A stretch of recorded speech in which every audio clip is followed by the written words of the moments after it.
శుభోదయాయ నమః. ఉదయం, శుభోదయం అని రెండు మాటలు. ఉదయము అంటే చీకటి పోయి వెలుగు రావడం అంటే సూర్యోదయం. శుభోదయం, శుభోదయం అంటే ఆ వచ్చిన వెలుతురు సద్వినియోగం చేసుకుంటే అది శుభోదయం.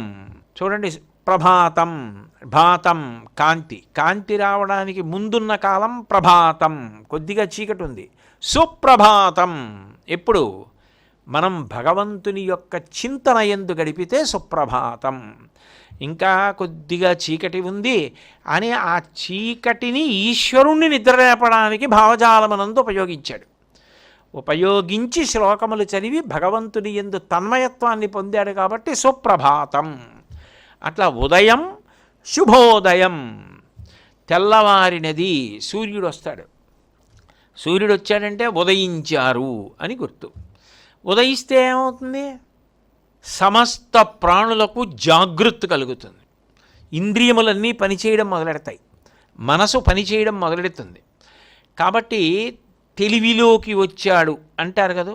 తిక్కన గారు ఏదో భారతంలో వర్ణిస్తారు.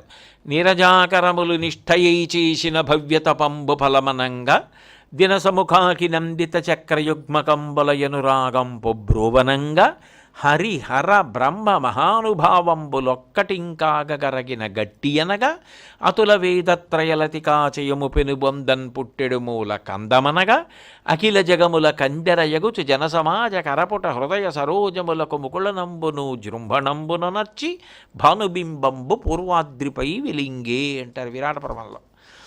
నీరజాకరములు నిష్ఠయై చేసిన భవ్యతపంబు ఫలమనంగా, ఆ తామర మొగ్గలు రెండు చేతులు ఎత్తిలా నమస్కారం పెడుతున్నట్టుగా అలా ఉండిపోతే మొగ్గ సూర్యకిరణం పడగానే తామర పువ్వులు వికసించాయి.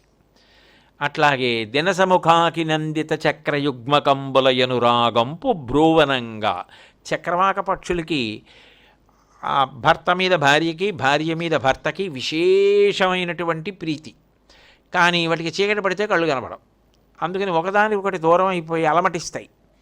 ఏవి అని భర్త ఏడని ఆవిడ, భార్య ఏదని ఈయన అలమటిస్తాయి. సూర్యోదయం అవగానే కళ్ళు కనపడి ఎంతో సంతోషంగా ఒకటి పక్కన ఒకటి చేరి కూకువులాడుకుంటూ కబుర్లు చెప్పుకుంటాయి. అందుకని చక్రయుగ్మకంబులయనురాగంపు బ్రోవనంగా హరిహర బ్రహ్మ మహానుభావంబులొక్కటింకాగరగిన గట్టి అనగా, సృష్టికర్త, స్థితికర్త, ప్రళయకర్త కలిసిపోయి పరబ్రహ్మము ఈ కంటితో చూడ్డానికి వీలుగా దివ్ ప్రకాశమై నిలబడితే వెలుగుల ముద్దగా, దానికి తోడు 3 వేదములు ఏ దుంపలోంచి పుడుతున్నాయో ఆ దుంప ఆకాశంలోకి వచ్చి నిలబడితే ఎలా ఉంటుందో అటువంటి దుంపగా, అఖిల జగముల కందెరయగుచు లోకాల్లో ఉన్న అన్ని ప్రాణులు కళ్ళు తెరుచుకునేటట్టు చేసి జన సమాజ కరపుట హృదయ సరోజములకు ముకుళనంబును జృంభణంబున నచ్చి, చేతులని సరోజాలు కమలాలు ఇలా ముడుచుకుంటాయి అంటే అందరూ నమస్కారం పెడతారు. హృదయములు వికసిస్తాయి, తెల్లవారింది అమ్మయ్య అని.